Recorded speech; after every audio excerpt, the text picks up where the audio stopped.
Welcome into the Room for Improvement podcast. My name is Sebastian Posey. With me, as always, is Josh Zavadil. Josh, how's it going? I am here. I am doing well. I'm not with you always, though. I do go home to my own house and sleep. Well, that's depressing that you just shot that concept down. Fine. Well, if you were with us last week, we were talking NFL draft. This week, we're switching up a bit, going to the NBA, who is getting ready to start their conference championships. It's a singular body, so I guess it would be is. The two matchups are set. You have the Indiana Pacers and the Miami Heat in the East, which is a rematch of last year's. Tis. And out west, you have the San Antonio Spurs and the Oklahoma City Thunder. The Spurs won't die. They won't. They won't. They just keep getting older, and they're like wine. They just keep getting better with age. I wouldn't know anything about that. So we're gonna talk about both of those series, which get underway on Sunday, and we're also going to introduce a new segment I call "Make This Make Sense." Since Josh is the NBA expert of the two of us, I really have an issue with some of the coaching hires lately, and I want him to make sense of them. So we're gonna get underway. Josh, since you are the NBA guy, Don't hail me as that, because then I'm going to say something dumb, something that's not going to make sense, something that somebody else is going to listen to who knows more than me, and they're going to be like, "Oh, I thought you were supposed to be the NBA expert." let me rephrase that then. Since you're the NBA guy in this room, Okay, yes, I do watch a lot of NBA. okay. Since you are the NBA guy in this room, Okay. which of these two series are you more interested in? Well, I'm still, even though Serge Ibaka has I think, grade 2 calf strain and is out for the rest of the playoffs, I'm still more interested in the Western Conference Finals between the Thunder and the Spurs. You have a team that has Russell Westbrook and the MVP of the league, Kevin Durant. You have a team that has, Steven Adams and Nick Collison, who played an integral part down the stretch in the last series. I think the way Scott Brooks chooses to attack this San Antonio Spurs team is going to be interesting because, in theory, without Serge Ibaka, it's going to be feasting in the paint for the Spurs. Tiago Splitter, Tim Duncan, there's going to be a lot of space down there for them to operate, I feel like. But I still feel like this is going to be a 6 or 7 game series without Serge Ibaka. Going to be tougher, sure. I don't think there's going to be a blowout in any of these series or any of these games, but I'm really excited to see how that plays out because that's just going to be more fuel to the fire for Kevin Durant and Russell Westbrook to go out there and that the championship has missed them these past couple seasons when they've been good enough to make it there, and some would argue they've been good enough to actually win a championship, and I think it's just going to be a fire under their bottoms that pushes them even harder to get over this San Antonio Spurs hump. What's interesting to me about this series, the Spurs, who seemingly have just steamrolled a lot of teams the last few years. If you go back 2 years ago, the last time these two teams met in a playoff series, the Spurs, I think, had won like 21 out of like 23 games. It was like this weird stat with them. Yeah. They play the Oklahoma City Thunder. They win the first 2 games. It looks like it's going to be a complete. It looks like they're just going to annihilate them, and then the Thunder roll four straight off, going to the finals against the Heat.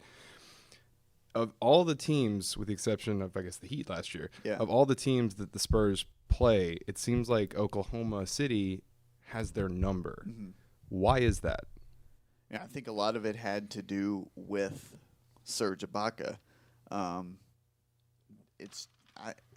don't really know, and I think the Spurs, with the development of Kawhi Leonard and everything else they've been able to add to them, I think this season's team and last season's really is a completely different monster than the team that Oklahoma City kind of dominated before that. I think when you've got Tiago Splitter playing incredibly well these past couple seasons, who I don't think, if my memory serves me correctly, back 2-3 years ago when all that happened, he was not the player that he is now. Kawhi Leonard has just been incredible and progressed immensely each year, defensively and offensively. He's one of the most well-rounded players in the league, and I could go on and on and on about how much I like Kawhi Leonard. I think it's going to be interesting because Scott Brooks has had a lot of criticism this season and in past seasons for his coaching jobs in big games and big series. The way he manages the offense, whether they're running. A lot of people say they don't run plays. And sure, I mean, they're not running elevator doors and all these different random sets that you see from other NBA teams, but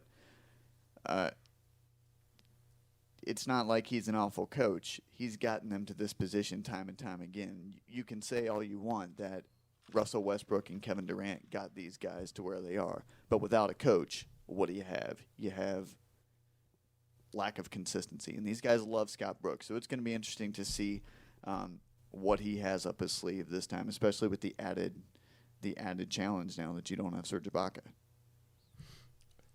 You talk about criticisms with their offense. Right. One of the biggest criticisms with their offense is they do have the MVP of the league on their team, yet they also have a guy on their team who's willing to shoot every shot. Every single time he has the ball. I believe Russell Westbrook's stat line for the playoffs is like 345 made, 797 taken just this last 3 games. Might be an exaggeration. A little bit of an exaggeration. But how would you, like, let's say you were Scott Brooks. How do you approach, if you're getting down to the last few minutes, who should be taking those last shots? Are you fine with what Russell I cannot say that name. Russell Westbrook. Russell Westbrook.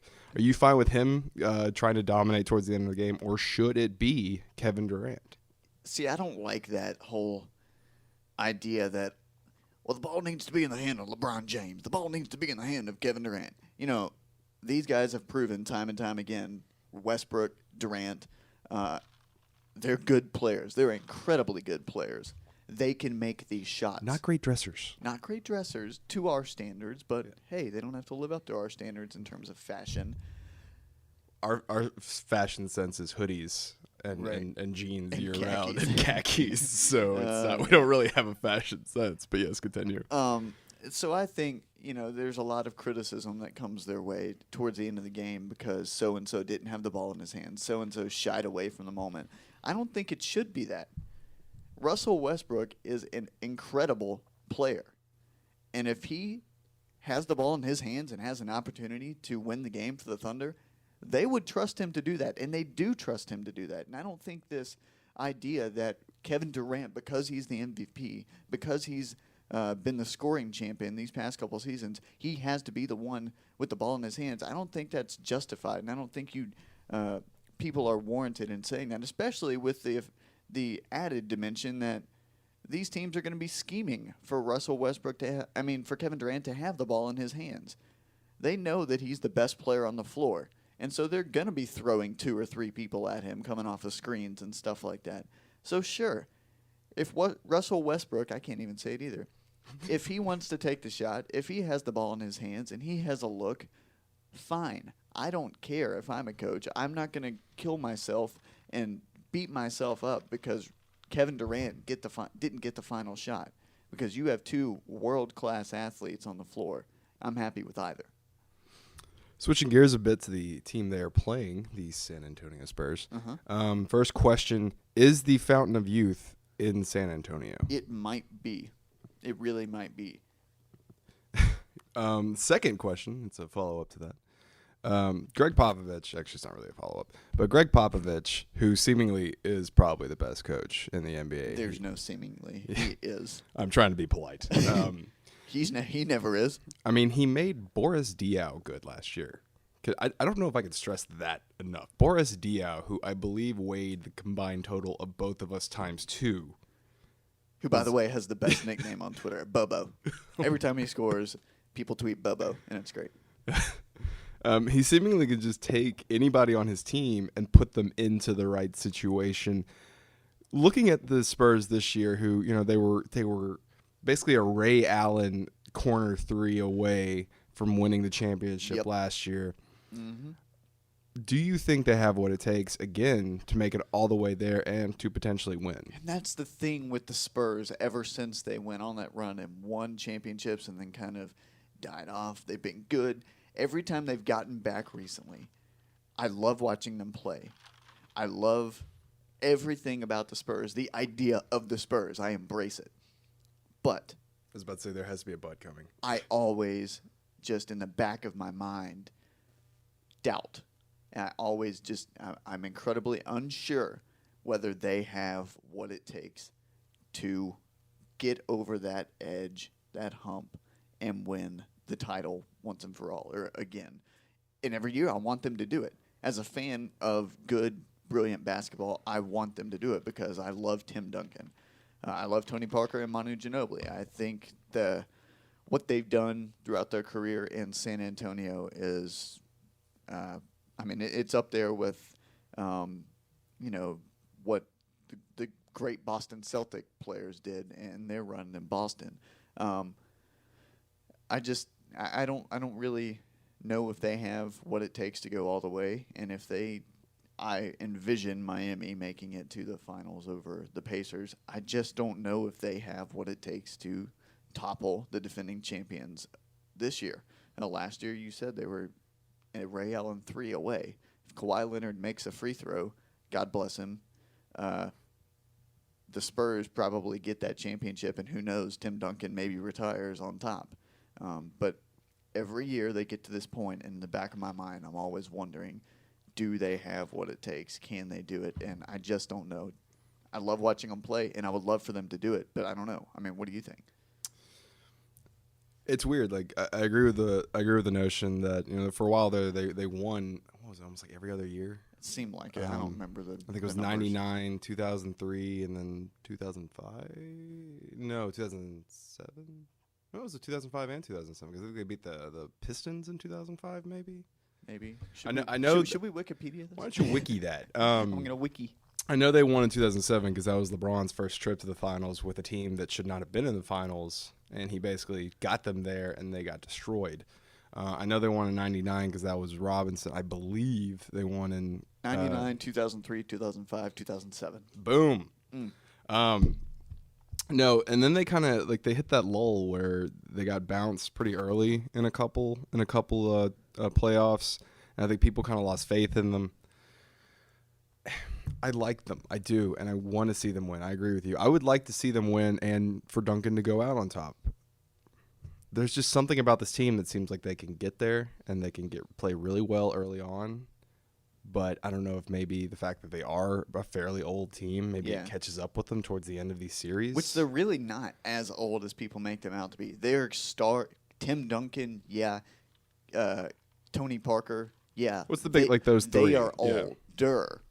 But as a whole, this is a young-ish team. I mean, I don't remember, I saw the stat, but their average age is, their teams, I think the Heat are the oldest team technically or something like that. Well, because Juwan Howard is still technically, I think, listed on that team. He's like the bench guy out in the Friends that never gets to play. So let's just throw a prediction of who you think is going to come out of the West, even though, let's be honest, predictions don't mean much. But hey, why not? I think it's going to be the Spurs. I think it's going to be, like I said earlier, it's going to be a hard-fought series, which is an incredibly dumb thing to say. Why did I just say that? What? Every series is hard-fought. Well, yeah, every series is hard-fought. There's no team that goes into a basketball series and is just like, well, I'm just going to barely show up today. I feel like the 2010 Cleveland Cavaliers may say otherwise. No. I disagree. I would disagree. I feel like the Spurs are going to come out of that one on top. It would be great to see Kevin Durant will his team to victory without Serge Ibaka and get them to the finals and, see what they could do against whoever comes out of the East. But I just don't see that happening. But, again, I think it's going to be a long series, and fans are going to enjoy it because, these two teams – they're going to go blow for blow with each other, and it's going to be fun. They have in years past, and I don't think this year is going to be an exception to that rule. So we've talked West. Let's move East, or I guess we are East. So let's come back East. You have the Pacers Heat 2, Electric Boogaloo. Okay, can somebody? I am not ingrained I'm not up with my pop culture or whatever. What is that? Because people do that all the time on Twitter. They'll be like, "Going to Taco Bell too, Electric Boogaloo." Like, what is that? I don't even know. I don't just even love know. saying Electric Boogaloo. If there's a way to throw in Electric Boogaloo, If you're listening to this and you know what this is, tweet us at Joshua Zavadil or at Sebastian Posey and let us know what this is, because I don't have the capacity right now to sit here and Google that and flesh out what that is. But it confuses me because people do it all the time. well, I just feel like we're gonna have to title this podcast now "Room for Improvement: Electric Boogaloo." Electric Boogaloo question mark. Electric Boogaloo? Electric Boogaloo. So let's talk Pacers and Heat. It's a rematch, like I said, of last year. On the Pacers side, if this was the Pacers from early in the year, it'd be an incredibly different story because they were killing everyone. If this is the Pacers from the end of the season, it would once again be a different story because they'd be getting killed. What has happened to this Pacer team that most people didn't think would even make it this far, the way they were playing at the end of the season, yet they've managed, and on some nights have looked really good? What is going on with Indiana? Do you think they have what it takes to get past Miami? Well, I think what's happened with Indiana has been documented in some places. I think maybe Adrian Wojnarowski wrote about it for Yahoo, but I believe a lot of what's happened with them has just been team chemistry-wise behind closed doors. I mean, I think it was George Hill and Lance Stevenson have been in some feuds, and then they had the Bynum thing. I hate to say it, and I wish nothing but the best for Andrew Bynum as a human and as a basketball player even, but the past couple situations he's been in have just not been good for the team he eventually becomes involved in. And as we've seen, he was no longer with the team early on in this playoffs. And I personally feel like that there has to be some part of that had something to do with their struggles, whether it was his impact on the younger guys in the locker room, whether it was just, I don't know. But in the back of my mind, I feel like there has to be some type of connection there between Andrew Bynum and the way things have been impacted with every team he's played on since those good years with the Lakers. I feel like that had some to do with it. But like you said, they go through stretches where they look like the Indiana Pacers at the beginning of the season. The Indiana Pacers that pushed the Miami Heat to the limit last year in the playoffs. And then they have some games against the Wizards and earlier on in the playoffs where they just look awful. And Doc Rivers is very famous, not very famous, but as a Celtics fan, he's famous for saying it's a make-or-miss league. And he'll say that every time his team loses, but it's very true. It's a make-or-miss league, and sometimes with the skill set that they have, they're a very defensive-minded team.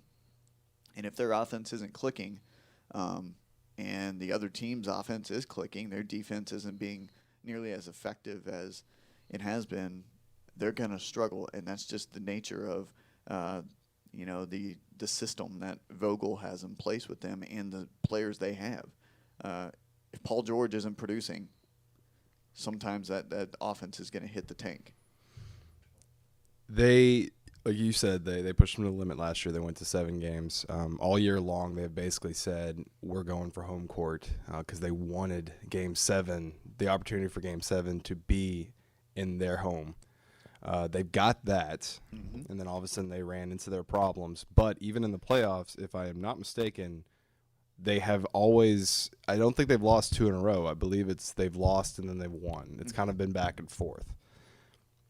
Do you think this team can beat Miami if they're playing the way they played in this playoffs, or do they need to figure something out, figure more of what they had been going on before? Can they? Yes. Do I think they will? No. But I think they're fully capable of doing it, as we've seen in the past. It's going to take Roy Hibbert games where he's actually playing like the Roy Hibbert we've seen him play as, the 7'2" or whatever beast in the paint that we've seen him play like. It's going to take games where he's actually playing like that, but they can't have these games against Miami, the defending champions, two-time defending champions, right? 2 times. You can't have these games like you've had against Washington and earlier on in the playoffs and at the end of the season where your offense just goes nowhere and your defense can't help you keep up with it because you're playing one of the top teams in the league. You have LeBron James, Dwayne Wade, and then they have a whole bunch of different assets on that team. And the way they run their offense, Chris Bosh, you can't have these games where your offense just sits in the toilet. And I don't think it's going to be anything like the Western Conference Series. Could be wrong though. Before we switch gears, yeah, there is definitely a defense that when their defense is on, I think it was the Atlanta series where they just basically shut them down. It was like 20% shooting. If they can do that against Miami, that could be very interesting. And switching to Miami, you got LeBron, you got Ray Allen, you got Chris Bosh, you got Dwayne Wade, you got the 2-time defending champions. Is this team as good as those two? Is this team? Does it even matter? Is this team still better, like, than everyone else? Do you think they are going to the championship? Is there a chance for a three-peat? I'm just going to keep rattling off questions until you start talking. No, I think in terms of whether they're better than these other teams they've had in the past, I think this year's team is a little more vulnerable than the other Miami Heat teams, but I still think they're the best team in the league. I still think that they're going to win the title. I still think that they're going to – I mean, and for all their greatness, they have their faults too. They struggled at a good bit towards the end of the season as well. Partially, it seemed like they weren't very focused on getting that number 1 seed. They wanted to, kind of like the Celtics had in years past, they wanted to rest their players. They wanted to just kind of fly by. One of the big criticisms about the NBA, that teams just kind of fly by the seat of their pants and wait to turn it on in the playoffs. That was what it seemed like with the Heat, and I think they will turn it on. I think they're not going to have as much problem with Indiana as they did last year. Like you said, there was definitely kind of a lull with them towards the end of the season, but I think part of that was they rested Dwayne Wade a good bit. Mm-hmm. Dwayne Wade, who I believe is 30, 31, but he has the body of a 56-year-old from his knees are bad. Oh, they're bad.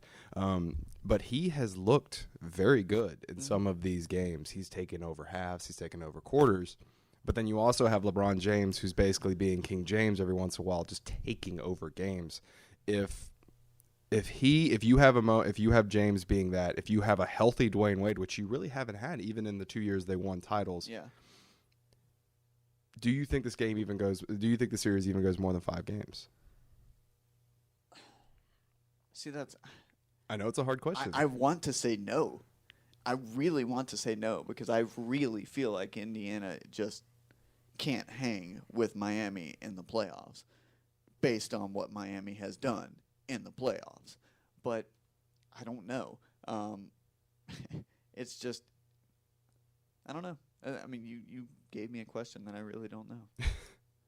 A great podcast content. Let's give Josh the expert a question that he's really indecisive on. Because Sebastian Posey asks the hard questions. Oh, my. That was awful. Oh, boy. Is Ray Allen, is he just at this point just hanging out in the corner? Like, is he even going to go play defense, or does he just chill? Well, he was a shadow on defense in Boston. I mean, he doesn't play it very well at all. He's going to move his feet, and every time he moves his feet, you're going to be like, oh, God, they're about to fall off. But, yeah, they're going to run him off of pin downs, curls, run him off of baseline screens, get him into the corner, and they're going to move the ball extremely well. Probably Mario Chalmers on the, I guess, around the elbow, and then they're going to kick it out to Ray Allen for a couple of threes per game. And he's going to hit a couple of big shots. I guarantee it. He always does in the playoffs.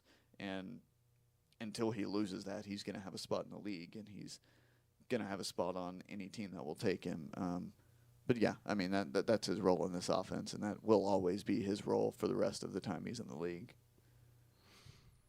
So switching gears here, because I'm assuming you're going to say Miami. That's basically we've established that it looks like it's going to be Miami, and I will not ask you about the finals. We will hold that off from when we get to the finals, which right now we are both predicting to be Miami and San Antonio. Aye. We will see if that is correct. That is who we're predicting.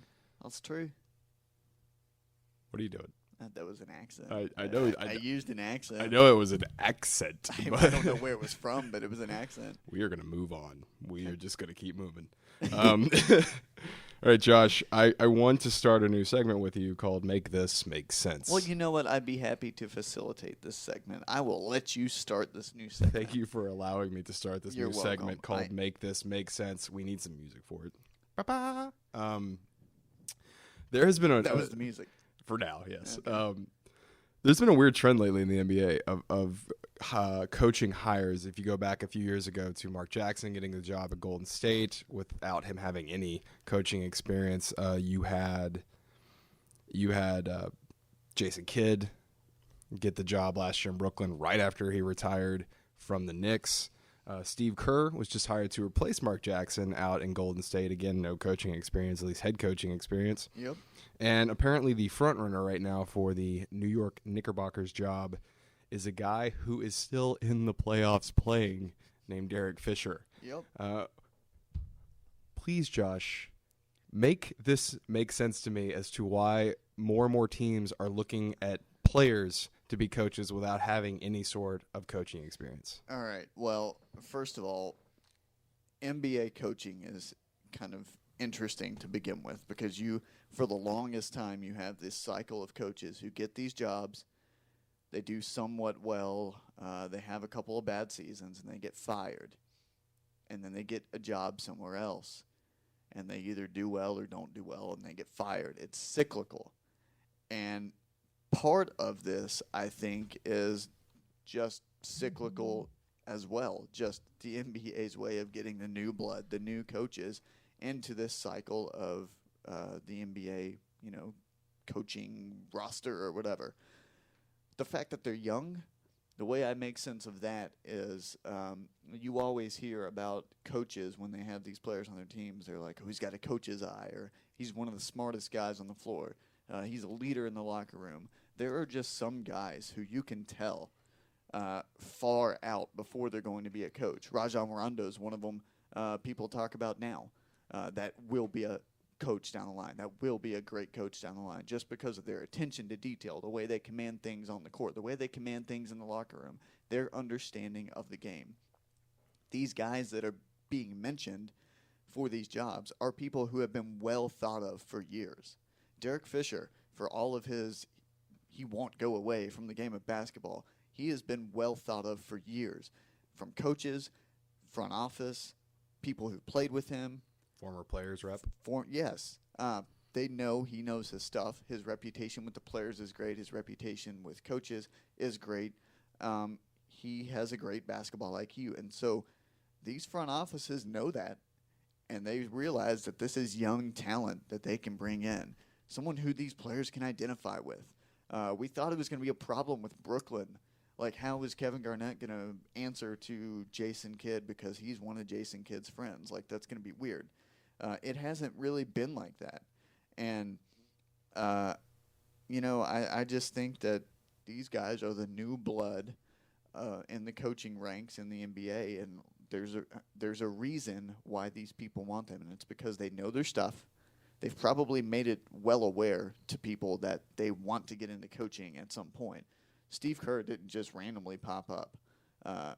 Phil Jackson wanted him. He was Phil Jackson's guy, and he felt like he was lowballed, which, by the way, was probably not attributed to Phil Jackson because Phil Jackson didn't have any say over that. That was a front office thing. Somebody, if he felt like he was lowballed, that was somebody else, the GM, somebody else lowballed him. He also just got offered $5 million a year at Golden State. When Mark Jackson was what, 3 2 years, $8 million. I think? He was making 2.5 a year. Yeah. I think I think the highest one I could think of off the top of my head is Stevens making $4 million at Boston. So I just think, and there's a reason Luke Walton was mentioned for this Knicks job. He was mentioned in the talks about that job. Luke Walton, Well, he's really good at sitting on the bench. Right.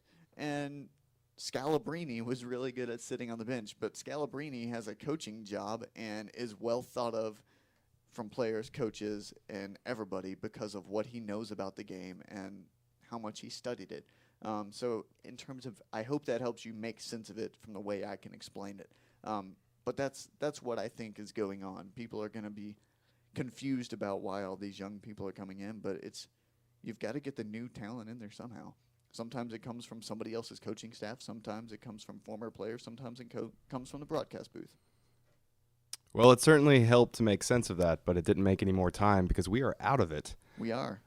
Thank you for joining us this week for the Room for Improvement podcast. Josh, I think we already said it, but we'll do it again. How can they find you on Twitter? You can find me on Twitter at Joshua Zavadil. That's JOSHUAZAVADIL. Did I spell my name right? I hope I did. I wasn't paying attention. And how can they find you? They can find me at Sebastian Posey. That's SEBASTIANPOSEY. So thank you again for listening, and we hope to have you back next week for more Room for Improvement.